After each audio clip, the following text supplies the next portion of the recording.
พี่ผิวนี้แล้วพริกของแท้เพิ่นว่าพริกเผ็ดเพิ่นว่ามันก็เผ็ดโพดกิน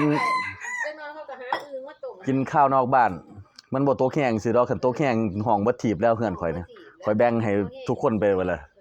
เพิ่นว่าเพิ่นอยากอึ่งยางเด้เพิ่นว่าสิลองเบิ่งอยู่ดอกอึ่งยางเพิ่นว่าอึ่งเผาย่านเจ็บเพิ่นว่าเพิ่นจองเด้พ่อใหญ่อึ่งยางเพิ่นว่าสิลองอึ่งยางหรอกเพิ่นว่ามาโทรหาหมอแอดเอาอึ่งมาด้วยว้านี่นะว่านี่นอกมาหลายอ้าวครบหาหมู่เลยครับบักม่วงของหวานอีหยังดอกเถื่อก็บอกบ่ถือมันเอามาแต่ขั้นตะเกียนว่ะนี่ล่ะอีหยังก็บ่ทอปฏิบัติเฮ็ดครับปฏิบัตินี่เห็นโลดเห็นผลบ่ต้องทฤษฎีหลายๆเว้าน้อยๆเฮ็ดได้หลายก็เป็นผลงานล่ะครับมากมายคือความสุขของพ่อของแม่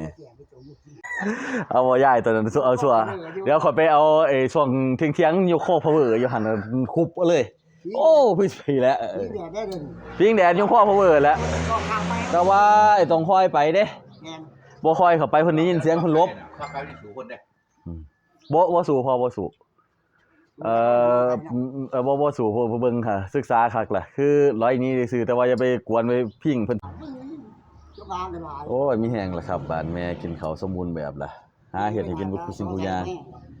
ใส่ปิ้งเลยนี่แหละบารมีผมสุดยอดล่ะ